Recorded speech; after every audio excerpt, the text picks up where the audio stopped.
she was a little girl in the ruins back then. They may have crossed paths. She was right in the region that he liberated. But she has a great story, great life, and she deserves her own documentary. But I'm very close with my mom. In fact, we live together. How long, like, what was the process getting all the different narrators together? Because they're all, like, very noteworthy actors and actresses. It was a process. And speaking back to my mom, when I first told her I was going to make a documentary to celebrate my father's centennial, she rolled her eyes and said, well, good luck. Because you don't realize what you're getting into.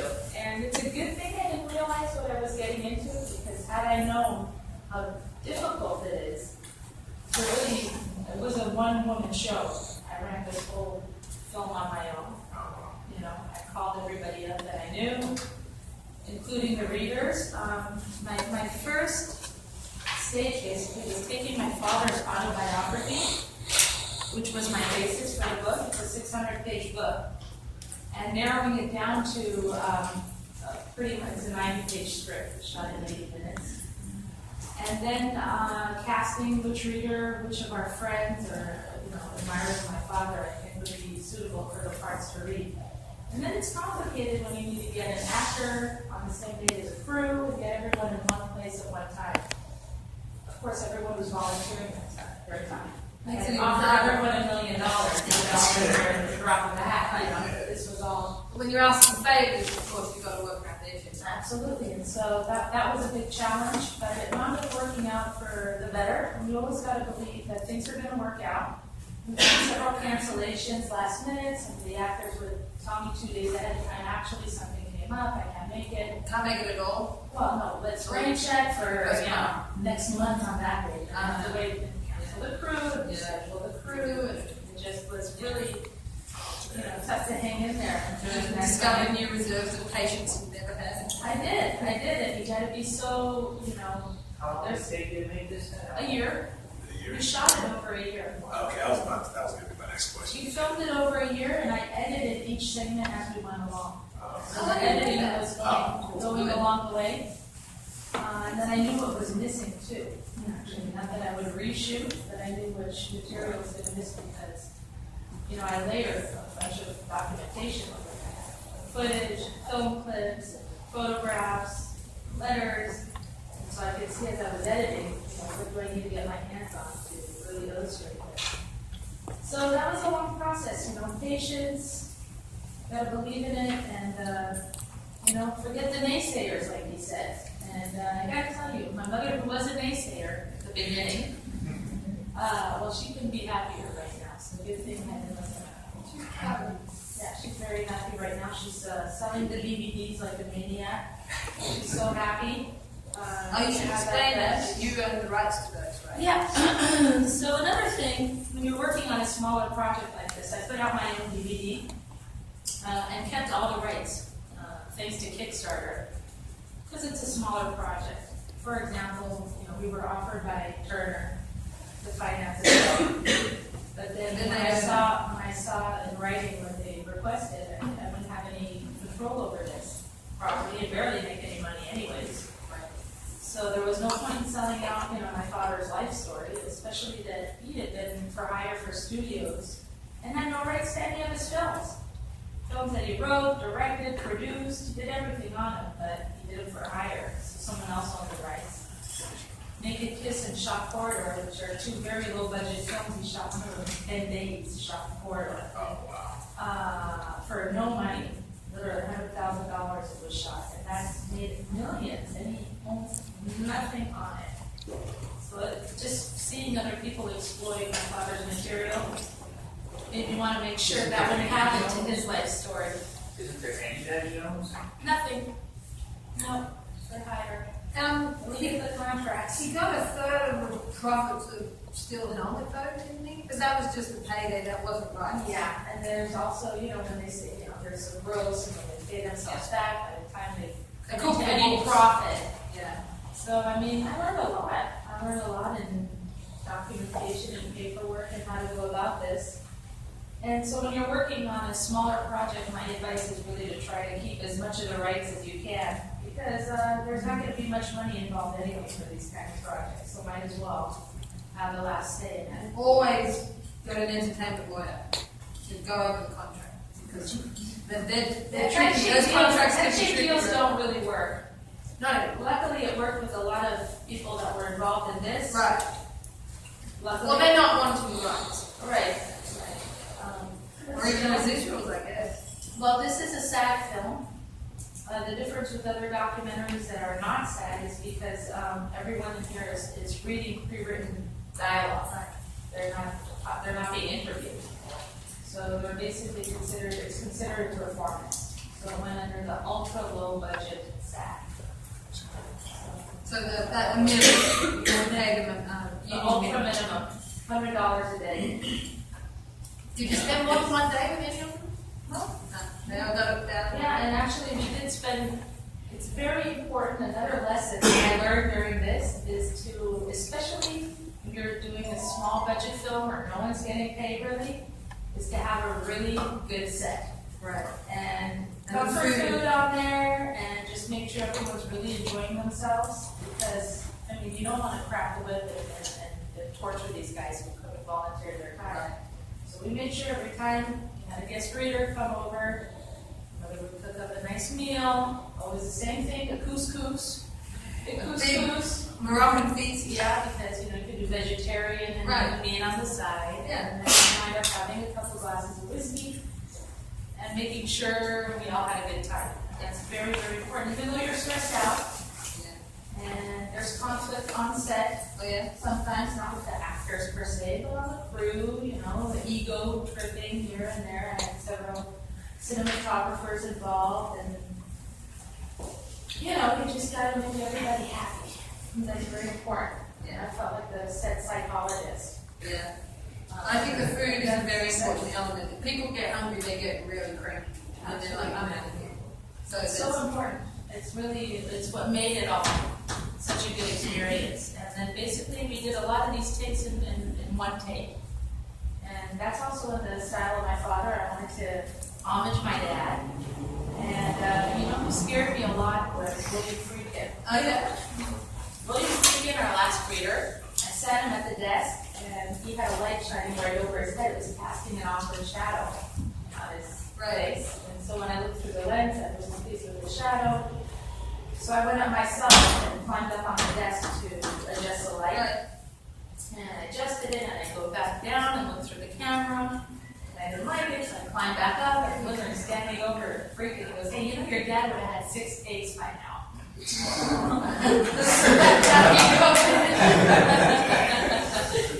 Yeah, I was working with, people who knew what they were doing. And they schooled me. With tough love, so all in a good manner. They're all, so respected. All the ones you said, so respected for what they've done. But I I thought learned a lot. we can go with another question. Do we want right there? Oh, yeah. Do you feel like as a director you created your own style or you still following your father's style? Well, this being a documentary, my father never did one, so there was no style to take on. He never told me about movie making per se, so nothing's really from his advice. As a little girl, when I was on a movie set with him, and really just hanging out with the craft service and the wardrobe lady, and staying out of his way. But I just wanted to, it's all my own style. If you want, I wanted to give every segment a different flavor and make sure that we're covering the office space because we shot it on one location. And it's this one little room. But you made it make different. sure every corner is being exploited and lived differently. I just wanted to keep it fresh. And once again, my biggest fear, the one advice I did get from my dad is that they can love it or hate it, but just don't bore them. Yeah, keep them in their seat. Grab them by the balls and don't let go. That was my dad's advice. Filmmaking. That was my biggest fear making this, is that it would drag out. And just wanted to make sure I kept it going. They probably heard me say about 3 times today that he would grab you by the throat right from the get-go because it's his style and how immediate and in your face it was. But I actually, honestly, I don't see your dad's style in this at all. To me, it feels like yours. So.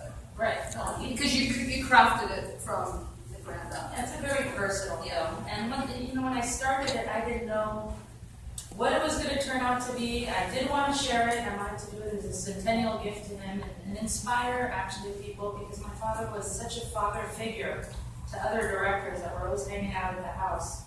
He would give a ton of advice. He took a lot of young filmmakers under his wing. And I just wanted his voice to continue to be heard and inspire a new generation of filmmakers, because my father was considered a B director, and he had such, such a productive life, and yet he's not a superstar. A lot of people don't know about him, and that wasn't what he was looking for. But when I look at films of Scorsese and Tarantino and Jim Jarmusch and you name it, a lot of these great filmmakers, they all took from him. And when I meet them, they're teaching me more about my father's techniques that they picked up on than I would have even ever thought of. And so I just wanted to make sure his voice is still heard and keeps inspiring a new generation. It's such a fascinating life too. His life is so. His life is surreal. His life is surreal. I mean, if ever these books are on Amazon, we don't have any profit on that either. As the company said, they didn't break even yet. So I'm not selling the book to make money. It's a great story. It really is. There's a lot of history there. You learn a lot from this book because he saw the whole century and he lived it firsthand and documented everything which is in here, and not just history, but also film history.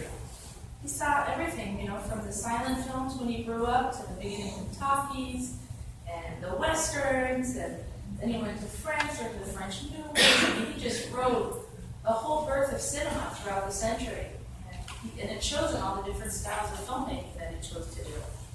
So I think he's just one big piece of filmography himself. Some more questions. There's one here. Who else has got questions so we can get an idea? Okay, well, I think you're next. You, and you. My question is, I guess, sort of kind of a more personal one. We did a lecture today on your father, and based on what I, have seen, he seemed to be very curious about, the depths of the, possibility that humans have, in themselves. Did he ever share with you, how to not become, dejected with all of the, things that he has seen, with that being the depression, the rise of the Klan, fighting back against, civil rights, World War II, It's unbelievable. When you think of all the hardships he surmounted and kept such a positive attitude. So he never said anything directly. But his one word was, it's all bullshit. Life is short, and if you're going to dwell on the negative things, then you're wasting your time. Just one foot in front of the other, keep marching ahead, because before you know it, it's going to be over. And no one's going to give a shit about you anyways. So live it up. And stay curious. And exactly, and just keep that appetite going, And it's easy to say. But you just got to remember it like a mantra. One foot in front of the other, one foot in front of the other.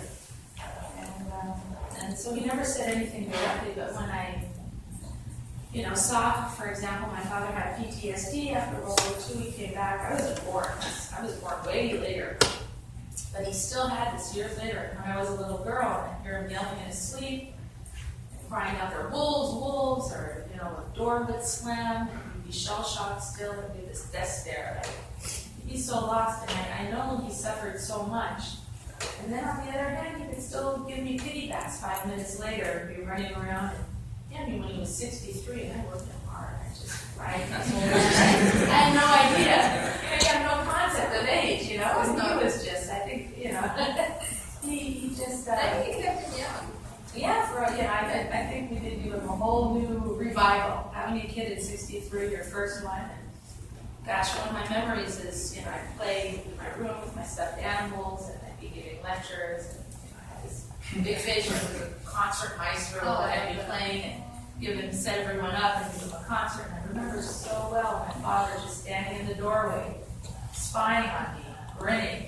And I turned and he, don't look at me like that. He was creeping me out. When I think back and I think, oh God, here's a guy who witnessed executions, the front row in Sing Sing, and then lived through the Great Depression and went through World War II, and there he is looking at a little girl giving a concert to her Still stuffed an animals. imagination. It's so endearing now that when I remember these moments, because, Well, it's you know, not, nothing put him down, nothing put him down. when you're on the receiving end, though, it is a little like that. Yeah, oh yeah, he constantly. The gaze. Yeah, yeah, it's like a peeping Tom kind of thing in the house. Or I look up and if you look at him, oh no, not again. But when I think back, you know, this is like, for a man who lived through so much, This was pure joy. and yeah, and he got screwed over, and he got shot, I mean, you name it, how many dead bodies has he seen, how many men has he killed? Yeah. You know, I'm looking here with the men who's taken out other people's lives. You know, he's telling me he's making me a grilled cheese sandwich. He's telling me, yeah, remember the forest, the warm blood. Oh, this hot cheese reminds me of the warm blood of the guy coming down my wrist in the middle of the night in the forest in Belgium when I had to stab him with my bayonet. I mean, this is the kind of guy I was living with, but so it's a sense of humor. It's horrible. I mean, here's a guy who could be pulling his hair out and be, you know, a mentalist. Right, you can't just be a He's wreck. making a grilled cheese sandwich, and that reminds him of the hot cheese on his hand. It reminds him of the warm blood of the guy's home. Yeah. Oh, yeah. Got another But thing. yeah. We said in there that you wrote a bunch of scripts and stuff, still have on it, and they were gonna produce, you still have it, you came out. Sure do. Sure do. I'm trying to get it in the hands of the right people. Yeah, they're timeless. They're timeless. They're all good ones. But the one downfall of most of these stories that are fantastic is they're huge budgets. We're talking about Civil War. You know, we're talking about. I mean, a lot of them are set with big. A lot of them are war stories. So we're talking battle. It's not something you can pull off quickly. So they really have to get in the right hands. If you want to see them done right. Yeah, one of them is New York in the 30s.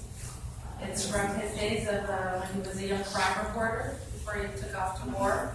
And he's hanging out with this great homicide photographer. And he was a young boy called Luigi. Oh, yeah. So, very famous. And he'd hang out with the other guys on the paper. So the homicide photographer and the guys from forensic. And he wrote a story called Snug Harbor. It's the beginning of forensic in NYPD in New York in the 30s. And it's so fantastic, but go recreate New York in the 30s and not make it look corny. Well, there's that movie, So- Sky Captain. And the world was Well, sorry, that was all painted. That was all green screen. So that's one. I still think That's a huge budget. budget. It's a huge budget. There was a show on HBO that got canceled. It was called Final Film because the budget was so big. The films are all movies. Right, you can make something. I'm making I'm making a spin-off right now called of a Fuller Life called Organized Insanity, which is a more in-depth look during his war years. Because after he passed away, I found over 100 reels, 16mm film, his little cans of film, in the shack. Yeah, and I was just again down over. We have them stored, they're preserved at the Academy, right around the corner from here, and but they're unlabeled. So we had to wind through all of them manually. Get the magnifying glass on the table. They're too frail to put in a machine. And take notes. And Peering at them through the peering through a little viewfinder, winding through them as you look through it, take notes. very painstaking work. It is. My neck, I just like it. So you watched all of them? Well, she's She's logging them. them. She's logging the material. They're all done. We're going to transfer. She's all of them already? All done. All done. The remaining ones are going to be transferred into 2K, and then I'm going to pair them up a bit in the same format as a Fuller Life. I have over 300 letters that my father wrote to his mother while he was on the front lines of war. Beautifully written letters, great sense of humor once again, for the grueling times he was going through. First off, you should publish that as a book. And it's a book. Yeah. Harvard. I got some at the You Harvard have the Film illustrations Archives as as well. well. All those great So I'm cartoons. reaching out and trying to pull this together and do another Kickstarter so no one messes with my stuff. And so we're doing another one right now with that film that you were just asking about. Oh, so you have something on Kickstarter now? It's gonna come up soon. I'm hesitating, now with the elections. Well, There's there's so no- much pins and needles, I don't wanna launch anything, Right. it's the holidays. Yeah, It's a good time to do this, It's I really want to see that. I'd like to read that book with all the letters. Yeah. Like, Oh, the I recently was reading about my uncle, my father's brother, who's really talented too. One that he met his Harris. Bing Fuller, no, that's another brother, right? Bing Fuller, who I never met, because they were all dead by the time I was born. But Bing Fuller, you want to look him up, it's incredible. He invented Betty Boop. Yes. No way! What? That's my dad's brother, and he sold it for $5,000. Oh, He sued the guy to get his rights back a couple years later, lost. Then he took under his wing 2 young guys who created DC Comics. yeah, And then even afford a hot dog down on Broadway. Just researching my uncle, I had no idea. No idea. Unbelievable. Yeah. With those contacts. Yeah. Get a lawyer. Don't something. What's your favorite movie from like your father's? Ooh, when I get that, it's I still can't answer that question. Yeah, I'll say my favorite movie is The Big Red One. Just as a loyal girl, it's the first movie I really experienced being on a set. All right. I'd seen him relive the war. You're on a war set as a little girl. He had such an impression on me. With Lee Marvin, who's another veteran. There's 2 old veterans there reenacting the war, reenacting D-Day. And Luke Skywalker. Yeah, fighting the real war. Were you in love with Luke? I gotta say, and I'll just share this with you. Oh, yeah. I inspired him to have kids. No. He had so much fun with me Oh. as a little girl, and he wanted to wait before having children, but they came back after the Big Red One, and they got busy, and they called their son Griff, which would have been, which is his character in the Big Red One, and would have been my name if I was a little boy. Yeah, and you walk into his house, Mark Hamill, he's got a big blow-up picture of me. What? I know, because I'm the inspiration to his family. I was hanging out with those guys from the Big Red One. They were like uncles. Yeah. And I'm a little girl. I'm bored. And I said I'm the only kid. Yeah. So they had no kids. All these young actors. So they passed me around and had fun with me. And we have Big Red One reunions every year. And these young actors meet like they're old veterans who fought the war. Because they were trained boot camp style by my dad and Lee Marvin. They really are survivors. So Big Red One is kind of my favorite for all personal reasons. Yeah. But I love White Dog. I Yeah. love White Dog like crazy. Pick up on South Street's another one of my. I love them all. I love Park Row. They're a bit like siblings that I never been met in person because I wasn't born when they were made. But my father, when you make a film, it becomes part of you. It's your legacy. It's your history. And I love making that analogy because making a movie is like you conceive a film, then you birth it, and then you raise it. And because it's not once a movie's done, you gotta go around, you gotta go on tour, you gotta make sure you get that film a good life, a good start. That's why I'm here today. You promoted this documentary overseas as well, right? Yeah, so we opened at the Venice Film Festival, which to my big surprise, I didn't think would be a match for it. Because I just had a low self-esteem, I guess, following in the footsteps of some of the greats, you feel like, oh, God, this is very intimidating. And I hope I do right to my father. But I submitted it anyways, saying, I gotta give it a shot, and we got picked up at the Venice Film Festival, which was great because that led to a slew of invitations to festivals around the world. I'm traveling for a year and a half. Never turned down a plane ticket and a new destination. Yeah, and travel the world from Brazil to Finland to South Korea was amazing. That's a big payoff. That's like, that's a good time. Except for you're not making money while you're doing that. So I spent a year and a half. You're raising the baby. Yeah, you're raising a baby and you're making new connections for a next project. Yes, that's important. So You always got to have something else in your pocket. And you never know who you meet along the way who you're going to wind up working with. And so it's important to be out there. You can't be this secluded filmmaker now and wait for people to knock at your door. It's really hard. You got to be out there and hustle. Yeah. And even the greats. There's some filmmakers like Paul Schrader. They can't be ignored. Yeah, so I'm picking on a hard time And it's so unfortunate. My father had a hard time. When you Yeah. think about it, it was a self-imposed exile after White Dog in 1980. We read about this. I totally got shown. About it, That's it. Yeah. That was like, Yeah, so we left the country, and we wanted to hire him. And someone even wrote he was a washed-out director at that time. And he couldn't care less as long as his name was in the papers. Like, they didn't forget me. You see, they're still thinking about me. So, yeah. any more questions? Was there a question out the back? All right. Is it like a website where we can like look at? Oh, yeah. Or Facebook. It's like on Facebook? Well, I mean, kind of like, I want to know when you're going to do like the Organizing Kickstarter. that. Oh, the Kickstarter, yeah. and stuff like that. So I'm managing that. I got a Twitter, Facebook, and I checked in, and I just had to be on it yesterday a lot.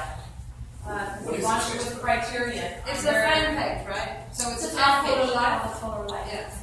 That's how you find it. Oh yeah, come on, guys. The more the better. If you follow it, you'll get the updates. Yeah. And see the trailer for the next film. I'm gonna put it out there shortly. Yeah.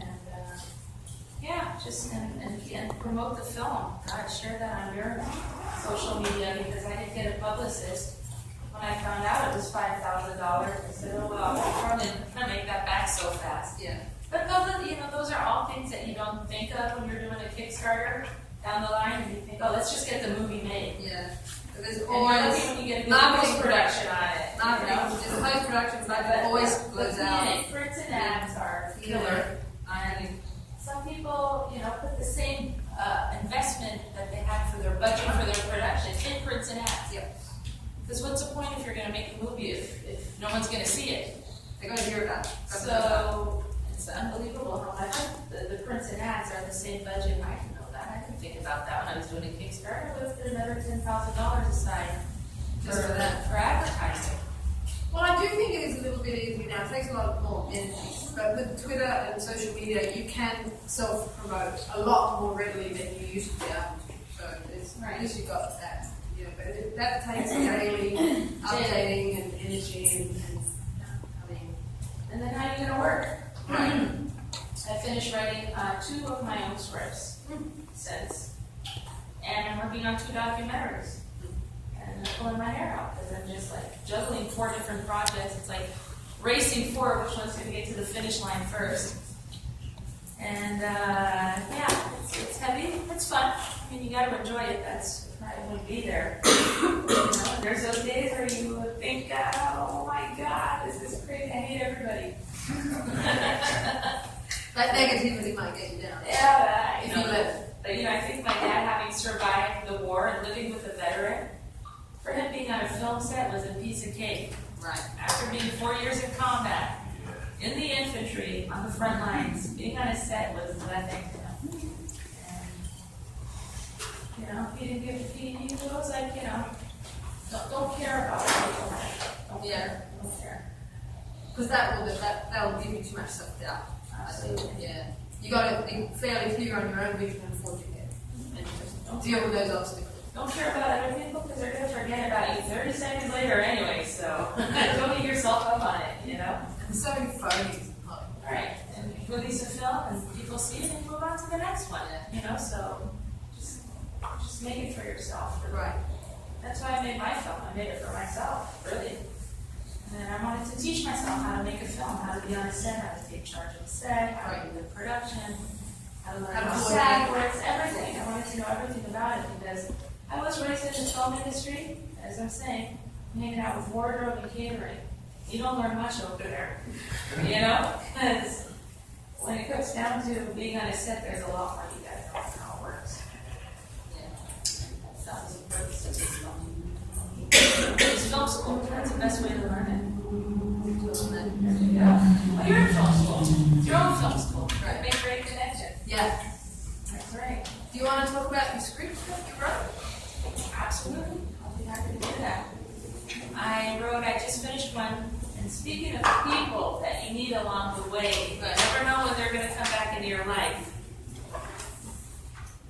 Since nothing's confirmed yet, I don't want to get everything talks too much, but I met this actor a few years ago when I watched A Fuller Life, not knowing I was going to write a script and have him in mind a few years later. It just happened organically. And this is a story called Hate Never Sleeps. It takes place in Vienna in the 1920s, and it's the first hate crime against a Jew. Before Hitler came to power, there was already a rise of anti-Semitism. Came years before Hitler came to power. Well, it goes back to. And it's very timely. It feels exactly like a situation going on right now. Yeah. You know, because the phobia is just at a peak. It is back on a rise. Hate crimes are just out of control, whether it's, you know, it's Jews or blacks. It's just still the same story over again. And basically my story is about a journalist in the 20s who was murdered because of what he put in his paper. The paper was called He and She. It was about sexual liberation, women's rights, transgenderism, all the same topics we're discussing right now.